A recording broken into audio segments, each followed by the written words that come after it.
João tinha dito a Herodes: não tinha permitido ter como esposa a esposa do teu irmão. Por isso Herodes queria matar João, mas tinha medo do povo que o considerava como um profeta. Queridos irmãos e irmãs em Cristo, o profeta é aquele que fala o que Deus quer que seja dito ao seu povo. O profeta não trabalha para si mesmo, mas para alguém que o enviou para ser a sua boca santa. Os profetas do Antigo Testamento, os verdadeiros profetas, foram homens que não agradaram o povo de uma forma geral, porque eles temiam, diante da missão que Deus lhe confiou, eles temiam o próprio Deus. Temer a Deus é o início da sabedoria. O homem e a mulher que quer caminhar segundo a sabedoria do alto precisa temer o Senhor, ter grande respeito e reverência por aquele que é Deus Altíssimo, pois quando Deus se dirige ao seu povo, Ele não o faz por brincadeira. Assim como a Virgem Santíssima, em nome, claro, do seu Filho Jesus, quando apareceu em tantos lugares, muito especialmente em Fátima, ela não veio para brincar. Quando ela lá apresentou para os pastorinhos o céu, o inferno e o purgatório, ela o fez não para causar terror àqueles pequeninos, mas para mostrar a realidade cruel do lugar para onde vão, para a realidade para onde vão os homens e mulheres que não fazem penitência, que não escutam a voz de Deus, que não escutam o apelo dos seus profetas. Deus é quem diz através do profeta: ponho diante de ti a vida e a morte, a bênção e a maldição. Para aquilo que você estender, você vai ter. As nossas escolhas é que definem o nosso fim. Sabemos que Deus nos criou para a felicidade, para estar na sua presença ad eterno, pelos séculos dos séculos. Por isso Ele criou a nós uma alma imortal. Por amor a todos nós, Ele assim nos fez, para que nós pudéssemos viver na sua presença pelos séculos dos séculos, na felicidade que não tem fim. É o desejo de Deus. E deve ser também o nosso desejo, habitar as moradas eternas. Desejar a Jerusalém celeste. Por ora, os templos aqui na terra, por mais belo que seja, apenas um pálido reflexo da imagem do verdadeiro templo, da verdadeira morada, do lugar onde Deus Altíssimo habita. Visitaram as catedrais belíssimas, vocês já tiveram muitas oportunidades, muitos de vocês tiveram várias oportunidades de visitar basílicas, santuários, catedrais, que enchem os nossos olhos. Visitar, por exemplo, a igreja de São Francisco, lá em Salvador, a igreja dos Estados Menores, que é toda de ouro, tudo revestido de ouro, lindo demais. Você passa um dia todo ali olhando os detalhes, não consegue dar conta de ver todos os detalhes.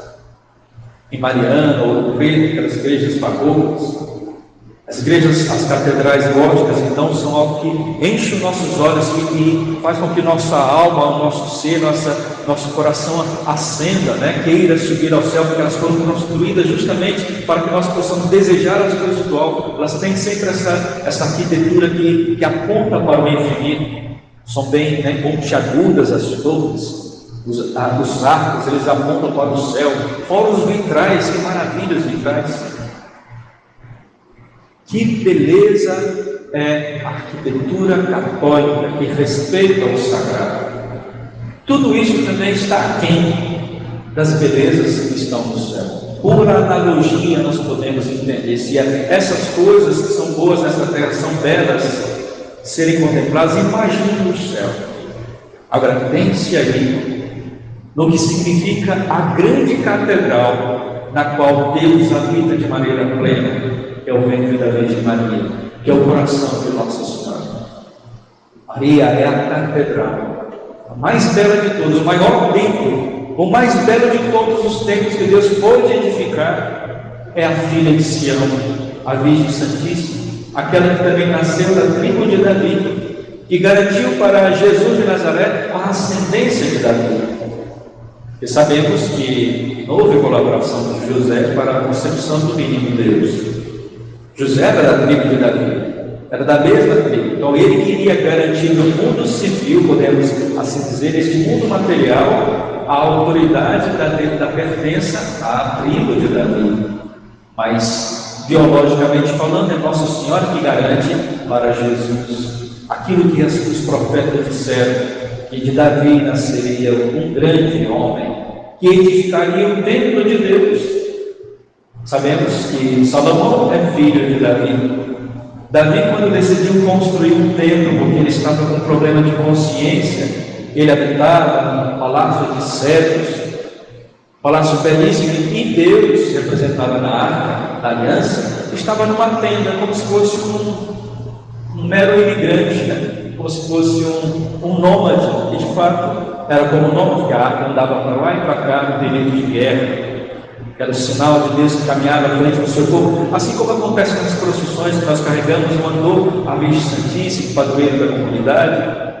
É da mesma forma que o povo de Israel fazia, caminhava com aquela arca, conduzindo os sinais visíveis do Deus invisível, do Deus que era inatingível pelo ser humano, mas era sagrado, que representava Deus caminhando com o seu povo. Mas a arca da nova aliança é a Virgem Santíssima, Mãe de Deus, que trouxe a aliança de Deus definitiva com os homens, do sangue do seu Filho Jesus por nós derramado na cruz, sangue da nova e eterna aliança, esse sangue que foi concebido no ventre da Virgem Santíssima.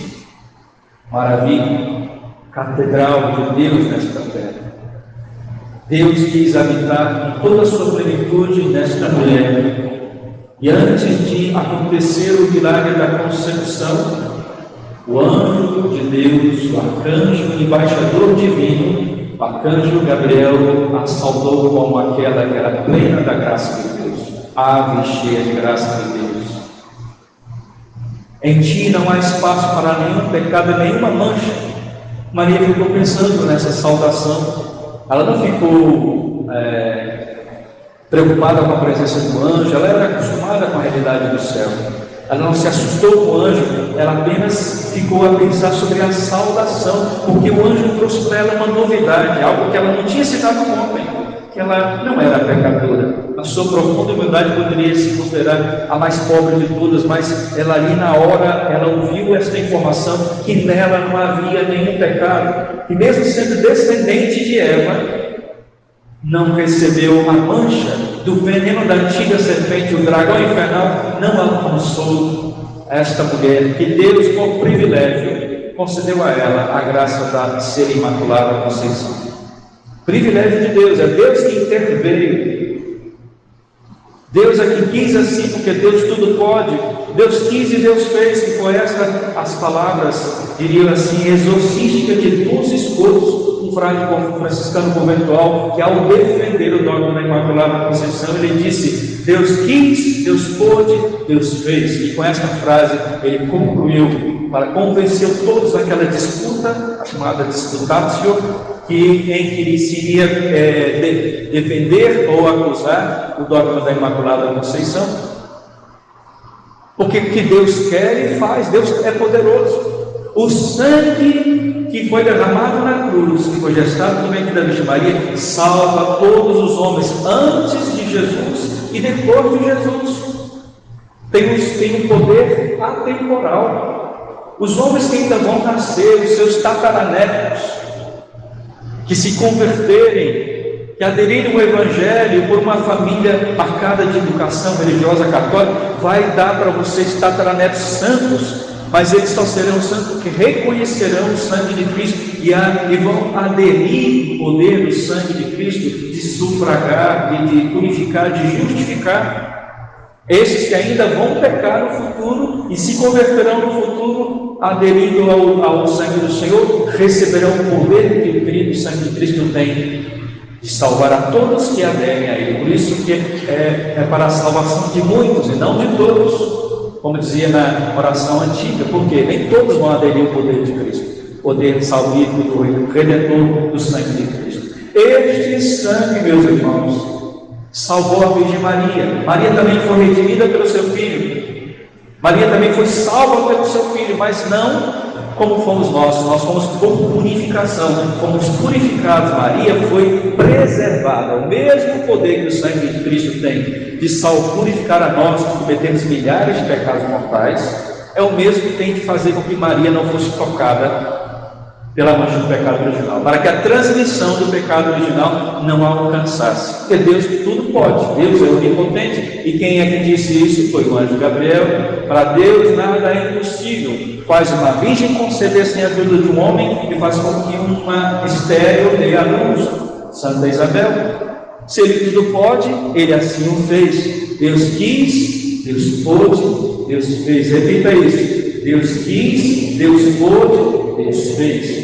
Esta é uma palavra, é uma frase exorcística, assim como quem como Deus, assim como Deus é mais. É reconhecer que Deus é grande, mas esse Deus maravilhoso, grandioso, quis habitar entre os homens, caminhar conosco através da arca, através dos seus profetas, quis caminhar conosco através do seu Filho Jesus, que no ventre da Virgem Maria nos deu de si mesmo, deixou-nos tocar a divindade.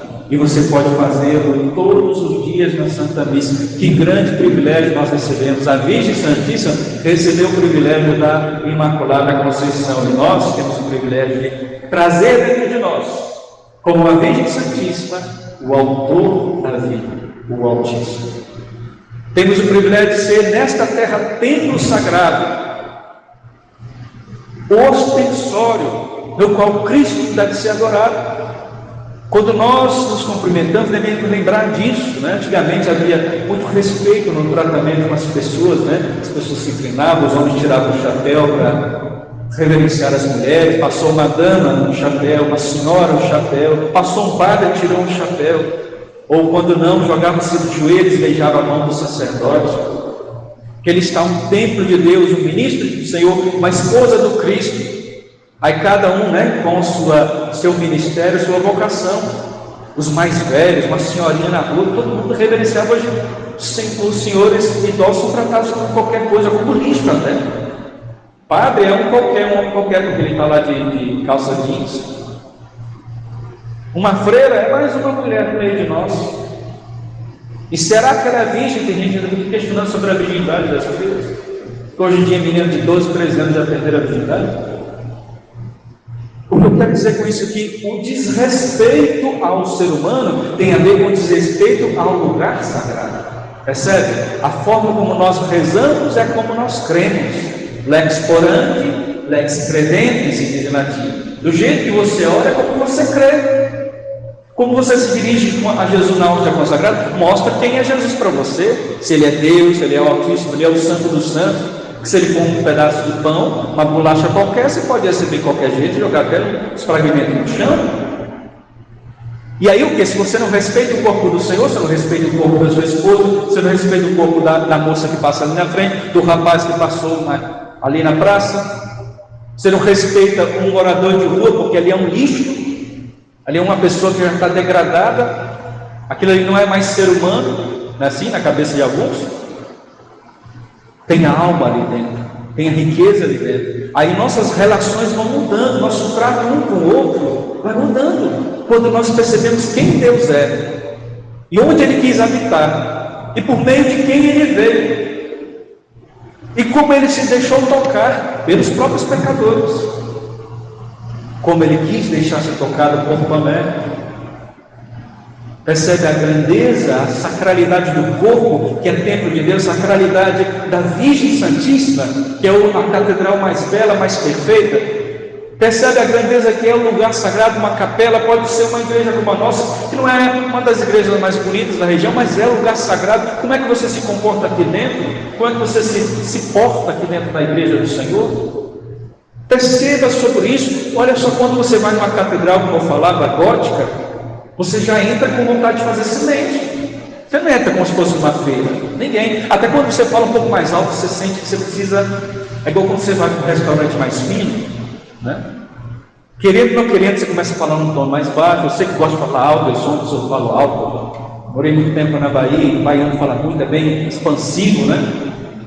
A gente vai ter que dar. O ambiente vai favorecendo e vai nos ajudando. Quando uma missa, por exemplo, é cantada só na voz, ou cantado em latim, ou que não tem bateria, não tem muito barulho, vai criando, favorecendo a gente a entrar no mistério. Percebe que quando o diabo, quando o diabo quer atingir a fé da pessoa, ele vai atingir o culto. Porque da forma como você vai rezando, você vai crendo e vai aderindo outras pessoas, filhos dos filhos desses, vão começando a ter um comportamento igual. O que era a missa antes, o que é a missa hoje, virou-se show, tudo concentra na pessoa do padre. O que eu vou fazer hoje de engraçado, diferente para atrair o povo? Ou seja, a pessoa importante é o padre. Ele é importante, mas não no sentido de alguém que precisa fazer esforço para trazer pessoas para Jesus. Não, ele só precisa ser padre. Se ele for só padre, se ele exercer com amor o ministério, se ele fizer uma pregação, uma pregação que chega ao coração das pessoas, se ele tiver respeito com Jesus, as pessoas vão reproduzindo este gesto. É como a gentileza no trânsito. Quando alguém deixa você passar no cruzamento, você fica tão satisfeito que mais à frente se sente impulsionado a fazer o mesmo. Gentileza gera gentileza. E a falta de educação também. Aí perceba a nossa responsabilidade de tratar as coisas sagradas que estão nessa terra, mas nós aqui temos só uma pálida imagem da grandeza das coisas de Deus. Hoje é dia da dedicação da Basílica Santa Maria Maior, que reconhece Maria Mãe de Deus. Coloque depois da proclamação do dogma da Mãe de Deus. E primeira igreja dedicada em honra à Mãe do Senhor. Por que se celebra de convertibilidade esse dia? Para recordar a importância do edifício sagrado, que São Paulo vai falar, Cristo é a cabeça, nós somos membros. O que nos une é o amor, mesmo as nossas diferenças, um tem um temperamento assim, outro temperamento outro. Mas todos nós devemos nos unir pelo amor, manter um vínculo do amor, porque Deus é glorificado, é a cabeça que é glorificada quando nós obedecemos a ordem de nós ficarmos unidos, como Jesus falou para os discípulos: não vos afasteis de Jerusalém, esperai a promessa se cumprir. E a promessa cumpriu, o Espírito Santo derramou-se e eles saíram corajosos, sobre o estandarte de Cristo ressuscitado, sobre o manto da Virgem Maria, Senhora de Pentecostes, começaram a anunciar a verdade que vai libertando as pessoas das suas trevas. Este Jesus que vós crucificaste, Deus o ressuscitou dentre os mortos e o edificou, o fez, o conferiu o seu próprio poder para ser o intercessor entre Deus e os homens. Que maravilha! Hoje nós vimos no Evangelho, para nós voltarmos para a liturgia de hoje e indo encerrando a nossa reflexão, por que é que João Batista perdeu a cabeça? Porque ele foi boca de Deus, profeta do Senhor, não teve medo de respeito humano de falar o que precisa ser dito, que liberta a pessoa do erro. A pessoa está no erro e diz: isso está errado. E quando ela diz que está errado, a pessoa, se ela tiver um mínimo de humildade, ela vai pensar, refletir. E quando ela reflete sobre esse erro, ela abre espaço para o Espírito Santo. O Espírito Santo faz o quê? A obra que só ele sabe fazer: santificar, converter, convencer interiormente o ser humano. E foi o que aconteceu na vida de muitos homens que eram pecadores, que se transformavam em grandes santos. Mas Herodes perdeu a chance de ser santo, porque preferiu o adultério, preferiu a honra diante dos homens, porque ele prometeu diante de todo mundo: pede o que quiseres, eu te darei, até a metade do meu reino. Se encantou, cachaça na cabeça, e mulher bonita dançando, e o homem carria os 4 pneus. É típico da natureza masculina, a visão. Daí as mulheres precisam entender por que se usa véu na igreja, por que as mulheres têm que se vestir de maneira mais decente, mais modesta. Não é porque elas têm que virar santinha, é porque ela tem responsabilidade, que o seu templo pode causar no templo do outro um pecado. Para as mulheres nem tanto. As mulheres, a sexualidade das mulheres não está associada à visão, por isso que pornografia para a mulher quase não funciona, não vende pornografia para a mulher. Se bem que hoje as mulheres estão tudo invertidas, tendo comportamento bem masculinos. O que eu quero dizer com isso aqui, eu não estou fazendo... Deus sabe que o que eu quero que vocês reflitam é: por que dessas coisas? Por que era modéstia? Não é porque um bando de senhora, de jovens e senhoras que estão querendo viver no passado, não. Querendo ser mais santa do que os outros. Tem gente orgulhosa, vaidosa, que usa isso como apenas uma ferramenta, como vaidade, e não como verdadeiro sentido. Mas não jogue a água suja com a criança dentro, ou seja, não corte o trigo com o joio. Não vá julgando tudo no externo, mas refletindo sobre o porquê de tudo isso, por que de tudo isso. Ele prometeu, Herodes, me pede o que tu quiseres, até metade do meu reino. A sobrinha dele, o tio vendo a sobrinha dançando, perdeu a cabeça e prometeu a metade do reino. E a megera da esposa dele foi lá, aproveitou a oportunidade. Ele queria matar, Herodes queria matar João Batista, mas estava impedido porque ele queria arranjar um problema com o povo, que o povo considerava João Batista como um profeta, como a boca de Deus. Matar um homem desse ia causar uma revolta nesse povo. Mas chegou o momento certo, que Satanás assim aproveita as oportunidades, a hora exata, assim como apareceu para Jesus, quando Jesus sentiu fome. Lembra no deserto? Ele só apareceu para Jesus para tentar quando Jesus estava na carência, na necessidade de comer, porque 40 dias sem comer, sem beber, não deve ser fácil não. Transforma essas pedras em pães. Percebe? Não só de pão viverá o homem. Ou seja, não é só dessas coisas da terra que a gente vive. Aí a gente ganha força para vencer as tentações, as sugestões, tudo que o mundo oferece, o ter, poder e prazer. Lembrando que este templo vai ser destruído, mas vai ser reconstruído quando da segunda vinda de Cristo.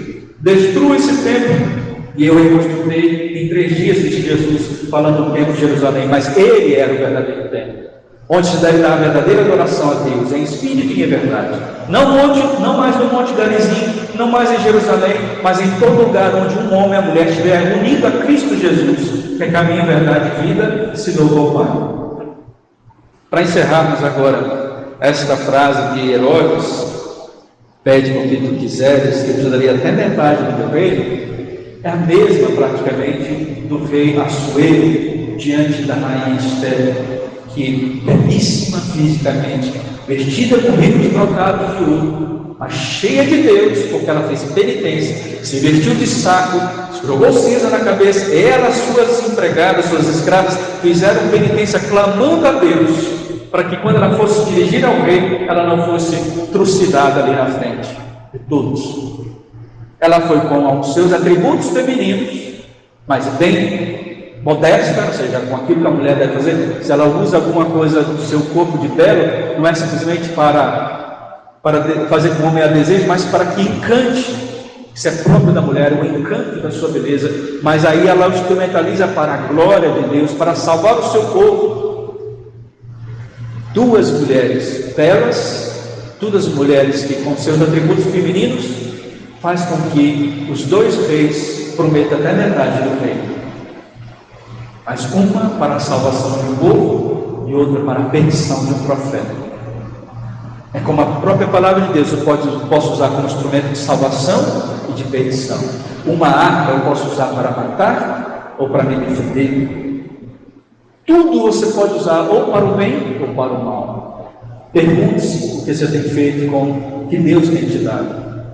Pense sobre isso. No dia de hoje em que nós estamos celebrando a dedicação da Basílica Santa Maria Maior, primeiro sábado do mês de agosto, mês vocacional, sábado dedicado ao desagravo ao coração da Mãe do Senhor, onde Deus habitou com toda a sua plenitude. Pensemos sobre a nossa responsabilidade de ser estes vasos frágeis, cheios de riqueza divina. E segundo a nossa vocação, viver à altura da santidade a qual Deus nos chamou. Louvado seja nosso Senhor Jesus Cristo.